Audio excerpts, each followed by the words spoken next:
Si piensan despertaran conciencia por un instante, podrían evidenciar su propia multiplicidad.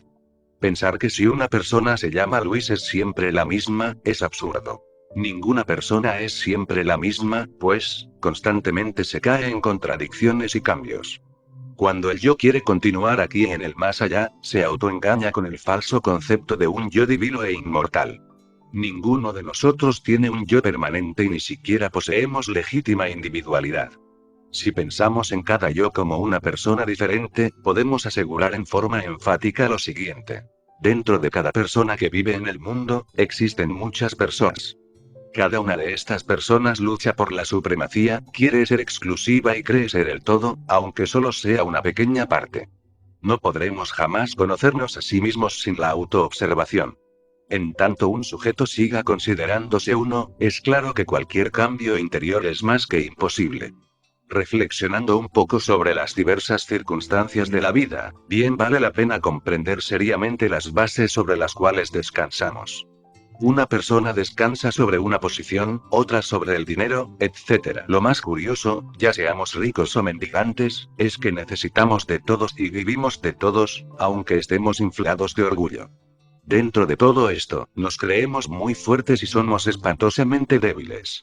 Es urgente autoobservarse, de momento en momento, con el propósito de conocer claramente los fundamentos sobre los que descansamos. Cuando uno descubre aquello que más le ofende en un instante dado, entonces descubre las bases sobre las cuales descansa psicológicamente.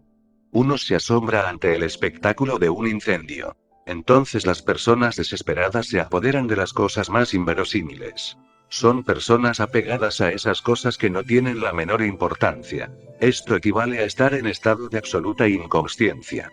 Lo más grave de nuestra tragedia es que uno se piensa que está pensando, siente que está sintiendo, cuando en realidad es otro el que en un momento dado piensa con nuestro martirizado cerebro y siente con nuestro dolorido corazón. ¿Cuántas veces creemos estar amando y lo que sucede es que otro yo dentro de sí mismo, lleno de lujuria, utiliza el centro del corazón? A medida que uno trabaja sobre sí mismo, va comprendiendo cada vez más y más la necesidad de eliminar radicalmente de su naturaleza interior todo eso que nos hace tan abominables. Son las peores circunstancias de la vida, las situaciones más críticas, los hechos más difíciles, los más propicios para el autodescubrimiento íntimo. Si uno en vez de perder la cabeza, identificarse, fascinarse con las cosas de la vida, se acordase de sí mismo, descubriría con asombro ciertos yoes de los cuales jamás tuvo ni la más mínima idea, sospecha.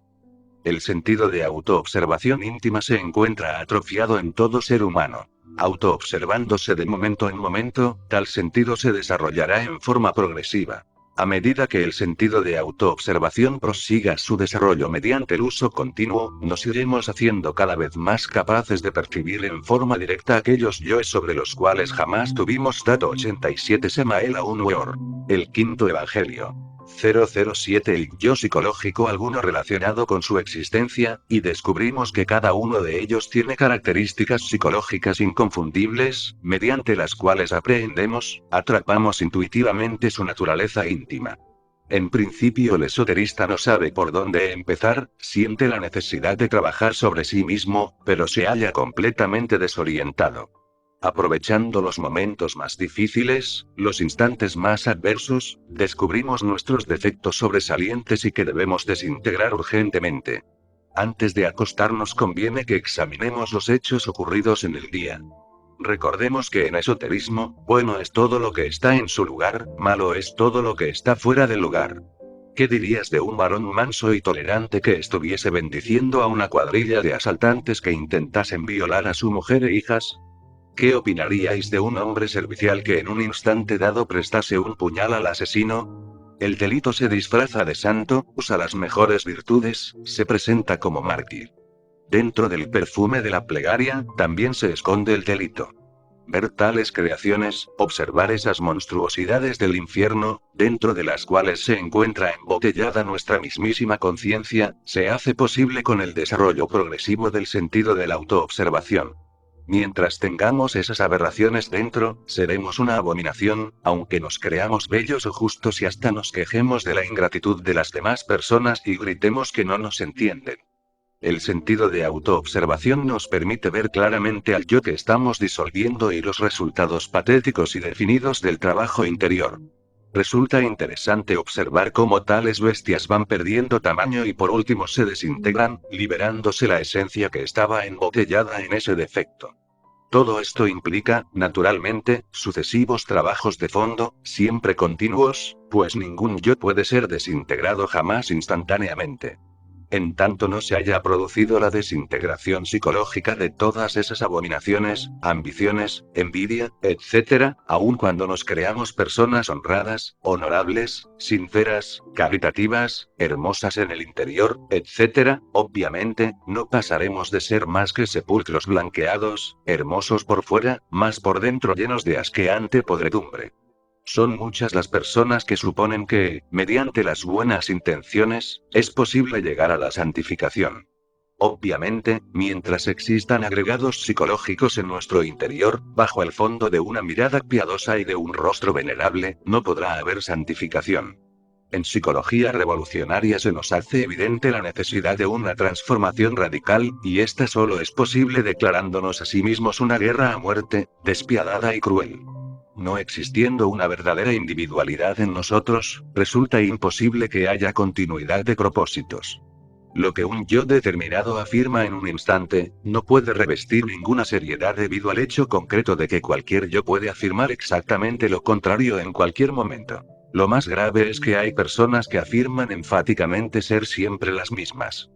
El sujeto en sí no es más que una máquina que tan pronto sirve de vehículo a un yo como a otro.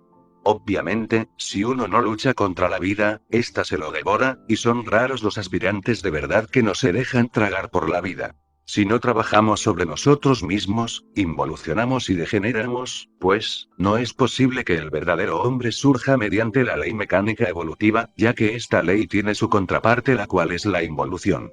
Se evoluciona hasta cierto punto perfectamente definido y luego viene el proceso involutivo. A toda su vida le sucede una bajada y viceversa.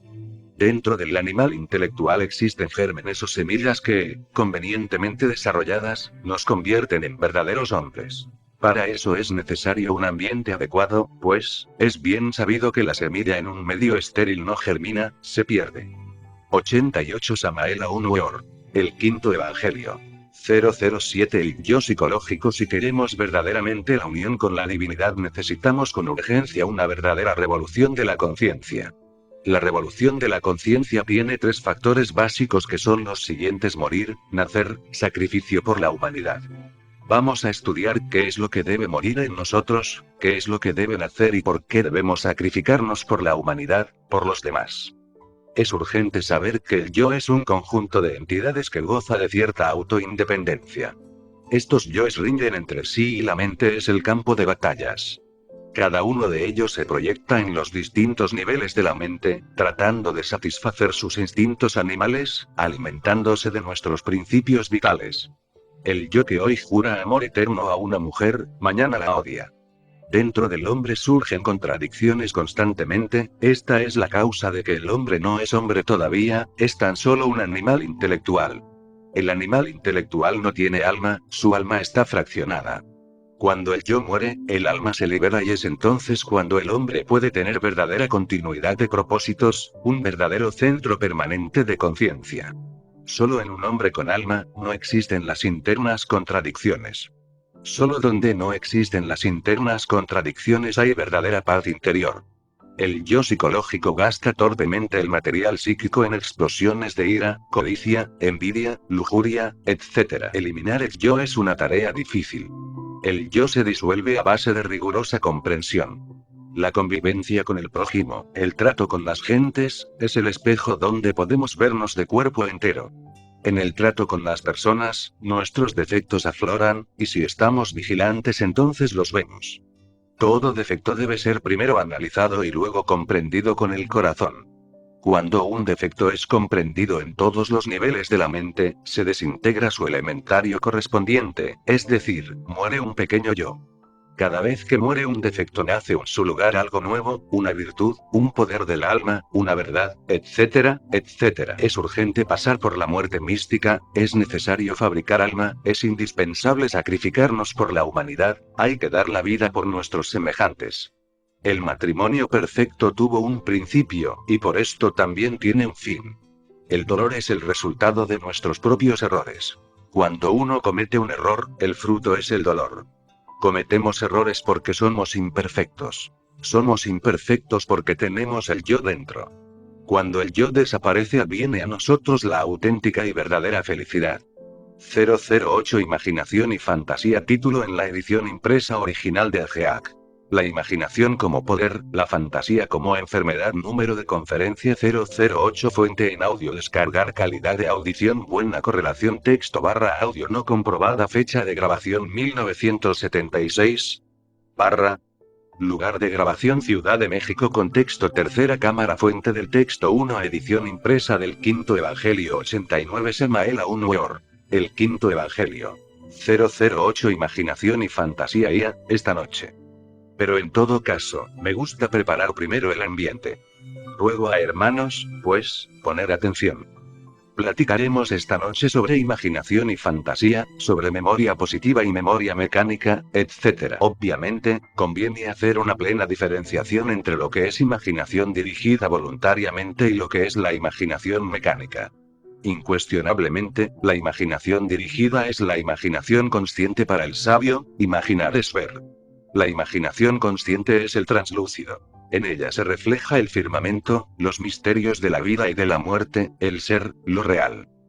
Imaginación mecánica es diferente, está formada con los desechos de la memoria, es la fantasía y conviene investigarla profundamente. Obviamente, las gentes con su fantasía o imaginación mecánica no se ven a sí misma tal cual son, sino de acuerdo con su forma de fantasía. Existen varias formas de la misma incuestionablemente, una de ellas consiste, precisamente, en eso de no verse uno, a sí mismo, tal cual es. Pocos son los que tienen el valor de verse a sí mismo, en su crudo realismo. Estoy absolutamente seguro de que los aquí presentes, nunca se han visto a sí mismos tal cual son. Su imaginación mecánica les hace confundir gato por liebre. En su imaginación mecánica o fantasía, se ven con una forma que no coincide con la realidad. Si yo en verdad le dijera a cada uno de ustedes los aquí presentes, cómo es, ciertamente, cuál es su característica psicológica específica, estoy absolutamente seguro de que se sentirían heridos. Es claro que ustedes, sobre sí mismos, tienen un concepto equivocado, nunca se han visto a sí mismo, su forma de fantasía les hace verse como no son. Hablando en forma alegórica y simpática, trataré, únicamente, de hacer una exploración psicológica, a grosso modo, sin citar nombres ni apellidos, usando simbólicos nombres. Así que cada uno de los aquí presentes entienda y escuche. ¿Qué diríamos, por ejemplo, de Cicerón? ¡Qué gran orador! Lapidarius en sus Catilinarias, inteligente, ¿quién lo negaría? Grandilocuente como ninguno, lapidario terrible. Mas, ¿estamos seguros de que todo en él es benevolencia? Reflexionemos. Si dijéramos la gravedad de sus faltas, se sentiría herido. Si lo señaláramos, protestaría violentamente. Nunca asesinó a Popea. Esa labor se la dejamos a Nerón. Pero sí, con cuchillito de palo, hizo sangrar el corazón de su Popea, mas él, en modo alguno, se sentiría realmente aludido. Magnánimo se ha sentido siempre, bondadoso, y esa es su característica fantástica, verse equivocadamente, a través del prisma de una benevolencia extraordinaria. Eso es obvio. ¿Y qué diríamos nosotros, por ejemplo, de aquel que anhelando la luz del espíritu, fallara en su base?